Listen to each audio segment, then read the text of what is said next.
یہی بات اللہ اپنے حبیب سے کہتا ہے، میرے نبی قم اللیل الا قلیلا نصفہ او انقص منہ قلیلا او زد علیہ ورتل القرآن ترتیلا انا سنلقی علیک قولا ثقیلا ان لک فی النہار سبحا طویلا۔ میرے محبوب تیرا دن میں کام ہے بہت زیادہ، تو رات مجھے دیا کر، رات کو اٹھا کر تیری میری بات ہونا بھی ضروری ہے، دعوت میں اتنا نہ لگ کہ تیری میری بات ہی نہ ہو، تو رات کا وقت مجھے دیا کر، اس میں تو اور میں آپس میں بات کریں گے۔ رات کی گفتگو ویسے بھی بہت پرسکون ماحول میں ہوتی ہے اور کوئی اس وقت خلل ڈالنے والا نہیں ہوتا، تو رات کو میرے پاس آیا کر، مجھ سے بات کیا کر، اس لیے کہ دن میں تجھے لمبا تیرنا ہے۔ عجب بات ہے، یہ نہیں کہا دن میں تیرا کام بڑا ہے، تیری مشقت زیادہ ہے، دن میں تجھے لمبا تیرنا ہے۔ تبلیغ کے کام کو تیرنے سے تشبیہ دی، تیرنے سے۔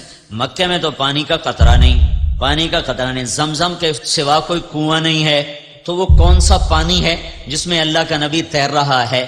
دعوت کی محنت کو اللہ نے تیرنے سے تشبیہ دے کر ایک خوبصورت مطلب ہماری طرف منتقل کیا ہے کہ چلنے والا اپنی مرضی سے چل بھی سکتا ہے، کھڑا بھی ہو سکتا ہے۔ گاڑی میں سفر کرنے والا مرضی سے گاڑی کو روک بھی سکتا ہے اور چلا بھی سکتا ہے، لیکن جو آدمی پانی میں اتر جاتا ہے اس کی مرضی ختم ہو جاتی ہے، اس کے ذمہ ہر حال میں تیرنا ہے، جب تک دوسرا کنارہ نہ آ جائے وہ تیرنا چھوڑ نہیں سکتا۔ اب اسے تیرنا ہے، اگر وہ رکنا چاہے گا پانی کا بہاؤ اسے کہاں سے کہاں لے جائے گا، مچھلیاں اسے نوالا بنائیں گی، اسے ان طوفانی موجوں سے لڑنا ہے، ان تھپیڑوں میں سے اس نے اپنا راستہ بنانا ہے، اور دوسرے کنارے تک جب تک اس کا ہاتھ نہیں لگتا اب یہ آرام نہیں کر سکتا، اسے ہر حال میں مستقل ہاتھ پاؤں مارنے ہیں۔ ان لک فی النہار سبحا طویلا، طویلا طویلا۔ میرے نبی یہ نہیں جیسے ہم لوگ تقریر کی اور بیٹھ گئے، مدرسے کے مدرس کی طرح سبق پڑھایا اور بیٹھ گئے، نہیں، یہ نہیں۔ فی النہار سبحا طویلا، تیرے لیے کوئی راحت نہیں ہے۔ جب یہ آیت آئی یا ایھا المدثر قم فانذر وربک فکبر وثیابک فطہر والرجز فہجر ولا تمنن تستکثر ولربک فاصبر، تو اس پر اللہ کے نبی نے فرمایا خدیجہ میرا بستر لپیٹ دے، میرے آرام کے دن ختم ہو گئے۔ ان لک فی النہار سبحا طویلا، میرے آرام کے دن ختم ہو گئے۔ دوسرا کنارہ کب آئے گا؟ دوسرا کنارہ ہے کیا؟ وَاعْبُدْ رَبَّكَ حَتَّى يَأْتِيَكَ الْيَقِينُ، اس وقت تک تو لگا رہے جب تک موت کا پیغام تیرے پاس نہیں آ جاتا۔ تو اللہ نے اپنے نبی سے بھی فرمایا کہ دن تو دے دعوت اور پھر لوگوں کے پیچھے، اور رات کو پھر مجھ سے بات کر، کہ اللہ سے بات کیے بغیر یہ کام ہو نہیں سکتا، کہ دل تو خالص اللہ کے قبضے میں ہے، اسے کون پھیر سکتا ہے اللہ کے بغیر، اسے کون بدل سکتا ہے اللہ کے بغیر۔ میرے بھائیو 1.25 لاکھ انبیاء پس گئے اور انہیں مشقت کی گھاٹیوں سے گزارا گیا، ایسی مشقتیں آئیں کہ انبیاء پکار اٹھے یا اللہ تیری مدد کب آئے گی۔ ہمارا نبی ساری دنیا کے سردار، جن و انس کے سردار، نبیوں کے بھی سردار، ساری زندگی آپ کی تہجد 11 رکعت نفل ہے، 11 رکعت، 8 نوافل اور 3 وتر، اور ابن عباس کی ایک روایت میں آتا ہے 15 رکعت، لیکن یہ 15 رکعت مستقل نہیں تھی، آپ کی مستقل رات کی بندگی 11 رکعت، کبھی اس سے بھی کم، کبھی اس سے بھی کم، سوتے بھی ہیں جاگتے بھی ہیں۔ کوئی رات آپ کی زندگی میں ایسی نہیں آئی کہ آپ نے عشاء کے وضو سے فجر کی نماز پڑھی ہو۔ تابعین میں، صحابہ میں بکثرت ملیں گے عشاء کے وضو سے فجر کی نماز پڑھی، لیکن ہمارے رسول پاک صلی اللہ تعالی علیہ وسلم کی زندگی بھر میں کبھی نہیں ملے گا کہ عشاء کے وضو سے آپ نے فجر کی نماز ادا کی ہو۔ میرے نبی نے فرمایا مجلس میں بیٹھے ہوئے مسجد میں، کہا کہ یہ جو دروازہ ہے نا اس سے ایک جنتی آنے والا ہے۔ تو لوگوں نے دیکھا ایک مدینے کے مقامی آدمی، ذرا بوڑھے، وہ مسجد میں اندر آئے، داڑھی میں وضو کا پانی، ہاتھ میں جوتا، نماز میں شریک ہو گئے۔ اگلے دن آپ کی محفل تھی تو آپ نے فرمایا یہ جو سامنے دروازہ ہے اس سے ایک جنتی آ رہا ہے، تو سیم وہی آدمی اسی حالت میں انٹر ہوئے۔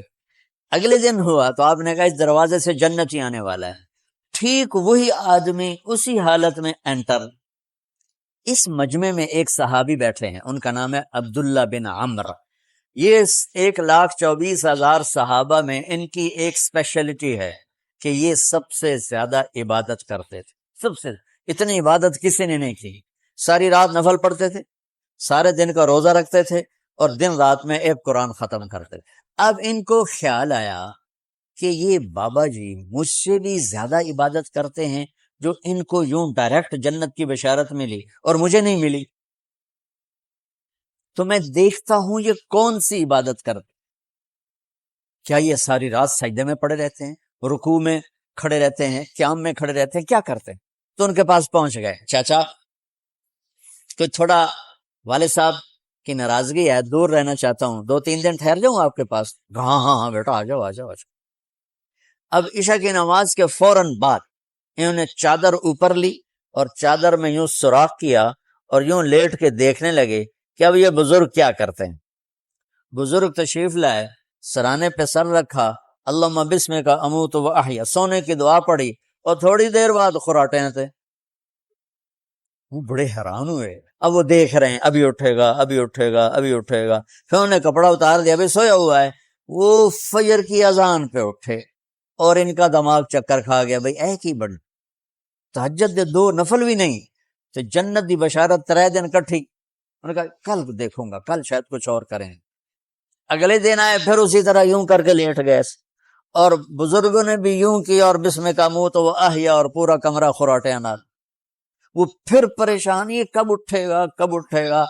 فجر کی اذان پہ اٹھے تو اور ان کی حیرت بڑھ گئی. کہنے والا سچا، اس کے بات کو تو چیلنج ہو نہیں سکتا، وہ محمد مصطفیٰ ہیں. لیکن یہ چکر کیا ہے، یہ جنت مل کیسے رہی ہے؟ چلو ایک رات اور صحیح. تیسری رات آئے، یہ یوں لیٹے وہ یوں لیٹے، یہ دیکھتے رہے وہ سوتے رہے، حتیٰ کہ فجر کی اذان پہ آنکھ کھلی. تو یہ نا پھٹ پڑے، کہنے لگے چاچا بات بتاؤں؟ کہنے کیا؟ کہ میری کوئی جھگڑا نہیں تھا ابا سے، میں نے 3 دن مسلسل تیرے بارے میں سنا جنتی آ رہا. 3 دن تجھے اللہ کے نبی نے بشارت دی جنتی ہے جنتی ہے جنتی ہے. لیکن میں اس بات پہ حیران ہوں، تو ساری رات سوتا رہے. اس زمانے میں منافق بھی تہجد نہیں چھوڑتے تھے. فرض نماز تو فرض نماز ہے، منافق بھی تہجد نہیں چھوڑتے تھے. تو کہنے لگے کیا کرتے ہو؟ ساری رات تو سوتے گزار دیتے، کیا کرتے ہو؟ کہنے لگے بھتیجے جو تو نے دیکھا ہے یہی کرتا ہوں. اب یہ پریشان ہے کہ اللہ کے نبی کی بات کو تو چیلنج ہو نہیں سکتا، اور جس کو بشارت دی ہے انہوں تے فٹ نظر نہیں آ رہی کہ کیسے 2 نفل آج کہ نیک لوگ تہجد نہیں چھوڑتے. تو کہنے لگے اچھا چلو اللہ نے ایسا ہی، اللہ کی مرضی، اللہ کے نبی کی مرضی. یہ 4 قدم چلے تو آپ سننا، کہا بھتیجے ادھر آؤ، کہا بیٹا ادھر آؤ. آ گئے. کہنے لگے اب تمہیں اصلی بات بتاؤں، اب تمہیں اندر کی بات بتاؤں. میں نے کہا کیا ہے کیا ہے؟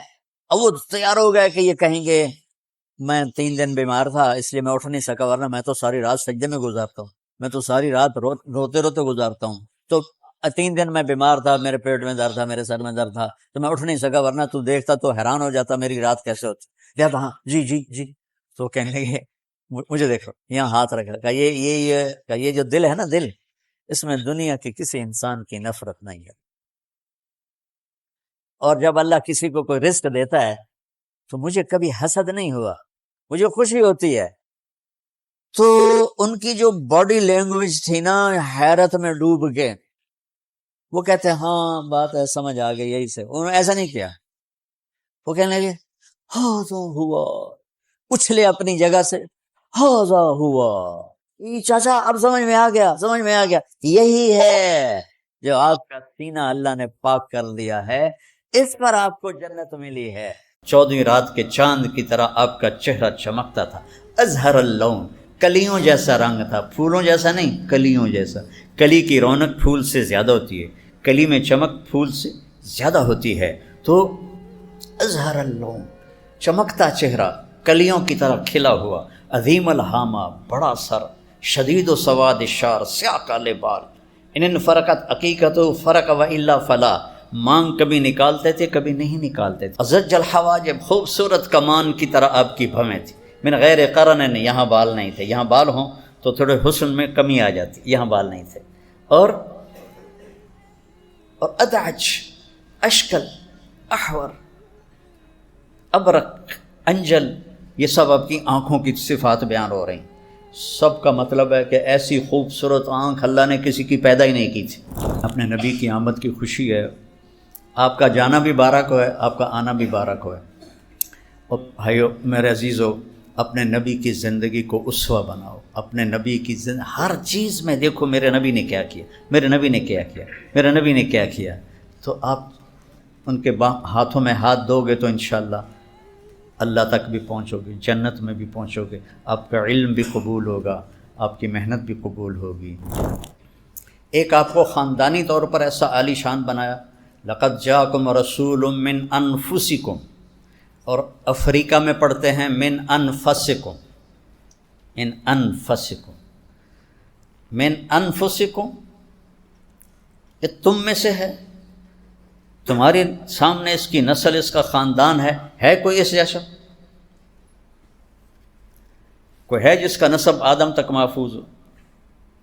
کوئی ہے جو ہاشم جیسا سردار ہو, عبد المطلب جیسا سردار ہو, عبد مناف جیسا سردار ہو؟ تو من انفسکم, بنو ہاشم کی عظمت کا کوئی انکار کرنے والا نہیں ہے. بنو امیہ بنو ہاشم میں ٹھنی رہی ہمیشہ, لیکن بنو ہاشم کی عظمت کا اعتراف کرتے تھے بنو امیہ. پہلا نمبر تھا بنو ہاشم کا, دوسرا تھا بنو امیہ کا, پھر بنو مخزوم جس میں سے حضرت خالد بن ولید ہیں اور ابو جہل ہے, یہ بنی مخزوم میں سے ہیں. اس طرح ان کی, پھر بنو عبد الدار, اس طرح ان کی ترتیب تھی. اچانک میرے ذہن میں آئی ہے, پتہ نہیں آگے پیچھے نہ ہو, کوئی پکا پتہ کوئی نہیں, لیکن تقریباً ایسا ہی ہوگا انشاءاللہ. تو من انفسکم, اس جیسا عالی نسب کوئی ہے تمہارے سامنے جس کو میں پیش کروں کہ جو چلتا ہے تو محمد بن عبداللہ بن عبد المطلب بن ہاشم بن عبد مناف بن قصی بن کلاب بن مرہ بن کعب بن لوی بن غالب بن فہر بن مالک بن نضر بن کنانہ بن خزیمہ بن مدرکہ بن الیاس بن مضر بن عدنان بن عود بن حمیسہ بن سلامان بن عوس بن بوز بن قموال بن ابی بن عوام بن ناشد بن حذا بن بلداس بن یدلاف بن طابخ بن جاہم بن ناحش بن ماخی بن عیفی بن عبقر بن عبید بن الدعاء بن حمدان بن سنبر بن یثربی بن یحزن بن یلحن بن ارعوا بن عیدی بن ذیشان بن عیسر بن اقناد بن ایہام بن مقصر بن ناحز بن زارح بن سمی بن مزی بن عوض بن عرام بن قیدار بن اسماعیل بن ابراہیم بن آذر بن ناحور بن سرود بن رعو بن فائج بن عابر بن ارفقشاد بن سام بن نوح بن لامک بن متوشال بن ادریس بن یرد بن ملحل ایل بن کینان بن آنوش بن شیس و بن آدم علیہ السلام.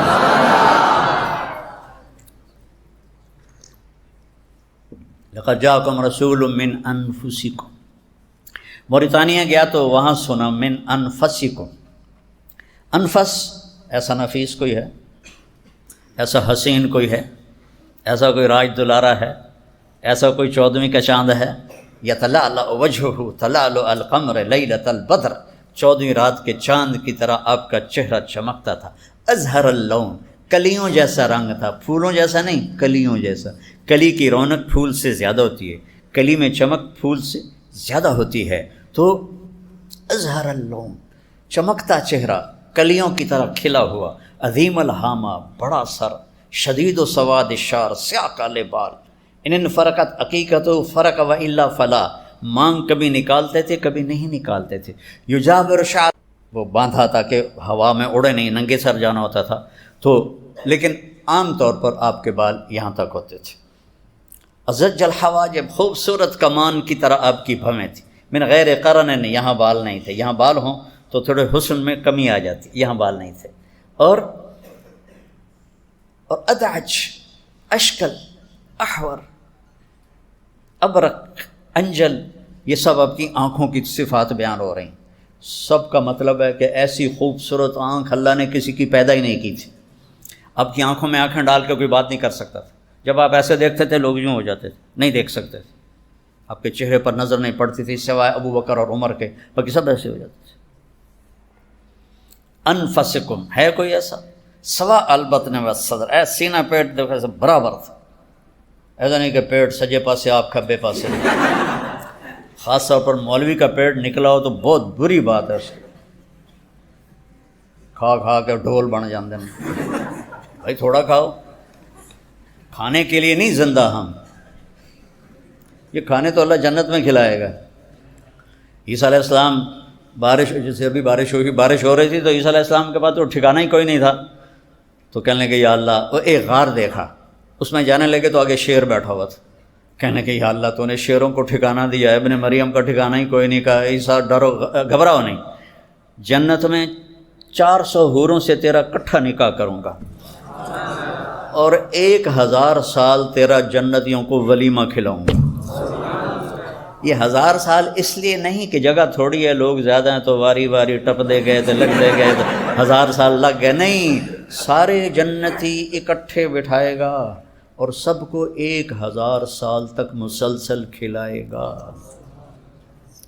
نہ کھانے کے مزے میں کمی، نہ طلب میں کمی، پیو تو کھایا نہیں جاتا، کھاؤ تو پیا نہیں جاتا، وہاں کھاؤ بھی صحیح پیو بھی صحیح۔ تاتاری جو تھے، یہ چنگیز خان کی نسل، یہ بدبخت کھاتے کھاتے کھاتے کھاتے جب ان کا پیٹ بھر جاتا تھا تو باہر جا کے الٹی کر کے سارا نکال دیتے تھے اور کہ پھر کھانا شروع کر دیتے تھے۔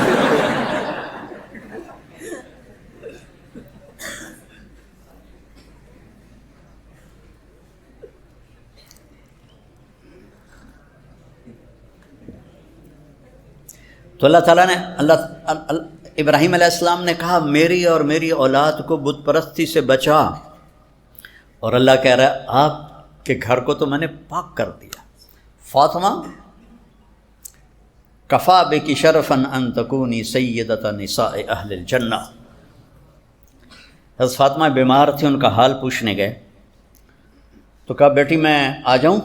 اجازت لی، بیٹی کے گھر پہ جاتے اجازت، میں آ جاؤں، میرے ساتھ عمران بن حسین بھی ہیں، ایک وہ قریش کے سردار تھے۔ کہ یا رسول اللہ میرے گھر میں کوئی بڑا کپڑا نہیں جس سے میں پردہ کر سکوں، تو آپ نے اپنی چادر پکڑائی کہ یہ لو، اس سے پردہ کر لو۔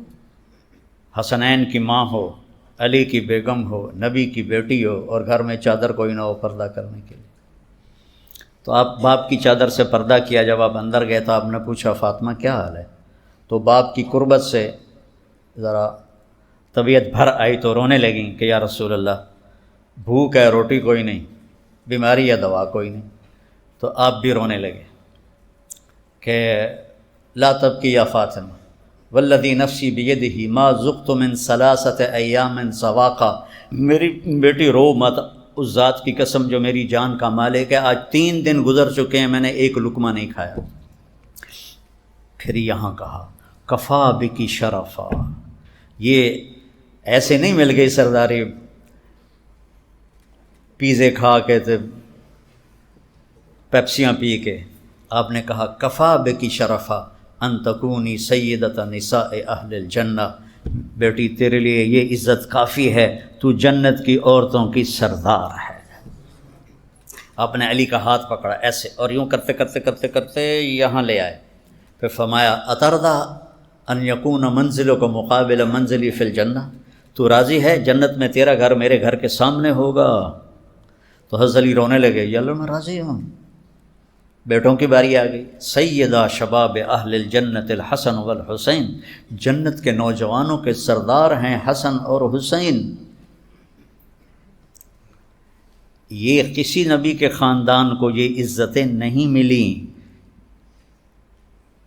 اور کسی کو یہ شرف حاصل نہیں ہے کہ نبی کی کمر پہ سوار ہو۔ آپ ایسے ہاتھ پاؤں ٹیک دیتے تھے اور اپنی کمر پر حسن حسین کو بٹھا کر کمر میں چکر لگاتے تھے ایسے ایسے، پھر یوں کر کے پوچھتے کیف مطیتکما، تمہارا اونٹ کیسا ہے بھائی؟ پھر ہم دونوں کو اتار کے حضرت زینب کو بٹھاتے تھے، پھر اکیلی کو چکر لگواتے تھے۔ یہ ان مولویوں میں کوئی کر سکتا ہے؟ کہیں گے ہماری اتنی بڑی بڑی پگڑیاں ہیں، ہماری تو شان کے خلاف۔ ایک دفعہ حضرت جابر اوپر سے آ گئے، انہوں نے دیکھا اتنی بڑی سواری، اتنی بڑی سواری، نعم المرکب، تو آپ نے فرمایا نعم الراکبان، سوار بھی تو بہت بڑے ہیں، سوار بھی تو بہت بڑے۔ اب نماز ظہر یا عصر تھی، مسجد میں باجماعت نماز پڑھاتے ہوئے بچوں نے چھلانگ لگائی، حسن حسین، اور آ کر آپ کی کمر پہ چڑھ گئے. آپ سجدے میں تھے، آپ کی کمر پہ چڑھ گئے، آپ نے سجدہ لمبا کر دیا، اتنا لمبا کیا کہ پچھلے سوچنے لگے کہ فوت ہو گئے. تو عبداللہ بن مسعود فرماتے ہیں کہ میں پیچھے تھا تو میں نے ایسے سر اٹھا کے دیکھا کہ چکر کی ہے، دیکھا تو دونوں لاڈلے کمر پہ بیٹھے گپے مار رہے ہیں. ہائے ہائے، کیا لاڈ کیے میرے نبی نے اور کیا امت نے حال کیا. ایک کو زہر میں مار دیا، ایک کا سر کاٹ دیا. عجب سمجھ سے باہر معاملہ ہے.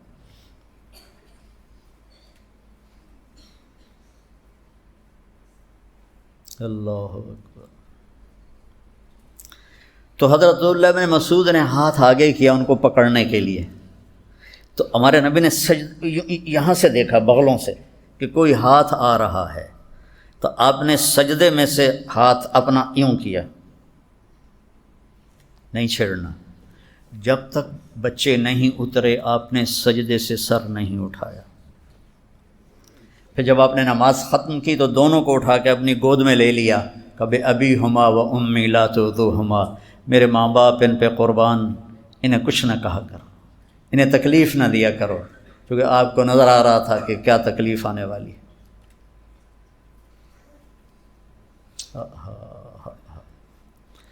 تو میرے نبی کی شان کو بیان کرنے کے لیے سمندر بھی تھوڑے ہیں بیٹا. میری 1.5 گھنٹے کی بات سے کیا ہوگا، لیکن ہم بھی چلو حصہ ڈال لیں اپنے نبی کی آمد کے اظہار میں، خوشی کے اظہار میں ہم بھی حصہ ڈال لیں تو پوری امت خوشی مناتے ہیں. میں پوری دنیا میں پھرا ہوں، 12 ربیع الاول کبھی کہیں آئی کبھی کہیں آئی، ہر جگہ لوگ اظہار محبت کے لیے. لیکن یہ ہمارے والا ہنگامہ نہیں جو یہاں ہوتا ہے، جلوس نکالنے اور بسوں کو سجانا اور ٹرکوں کو سجانا، یہ تو سب خرافات ہیں، سب پیسے کا ضیاع ہے. نمازیں ساری ضائع ہوتی ہیں اور ایک ہنگامہ ہوتا ہے. مسجدوں میں لوگ اکٹھے ہیں، سوڈان میں دیکھا، یمن میں دیکھا اور کئی جگہ دیکھا، مسجدوں میں لوگ جمع ہیں اور آپ کی تعریف ہو رہی ہے. کوئی تقریر کر رہا ہے اور کوئی نعت پڑھ رہا ہے، اور مختلف شعراء آ کے اپنا کلام پیش کر رہے ہیں. اس طرح ہوتا ہے. لیکن اس طرح بندے لے کر شہروں میں نکل پڑنا اور سارے راستے بند کر دینا اور لاکھوں کروڑوں اربوں روپے اس پہ ضائع کر دینا، یہ کوئی اظہار خوشی نہیں ہے، یہ حماقت ہے، یہ مطلب یہ نادانی ہے، جہالت ہے. میں اپنے نبی کی آمد کی خوشی ہے، آپ کا جانا بھی بارک ہو ہے، آپ کا آنا بھی بارک ہو ہے. اور بھائیو میرے عزیزو، اپنے نبی کی زندگی کو اسوہ بناؤ. اپنے نبی کی ہر چیز میں دیکھو میرے نبی نے کیا کیا، میرے نبی نے کیا کیا، میرے نبی نے کیا کیا. تو آپ ان کے ہاتھوں میں ہاتھ دو گے تو انشاءاللہ اللہ تک بھی پہنچو گے، جنت میں بھی پہنچو گے، آپ کا علم بھی قبول ہوگا، آپ کی محنت بھی قبول ہوگی. تو یہ جو ابھی تو ہم صرف الفاظ پڑھ رہے ہیں، الفاظ تو معانی تک پہنچانے کے لیے ہوتے ہیں. صبر پڑھ لینے سے صبر نہیں آتا، صبر کرنے سے صبر آتا ہے، برداشت کرنے سے صبر آتا ہے. صفات لفظوں سے نہیں آتی، صفات جوہد سے آتی ہیں.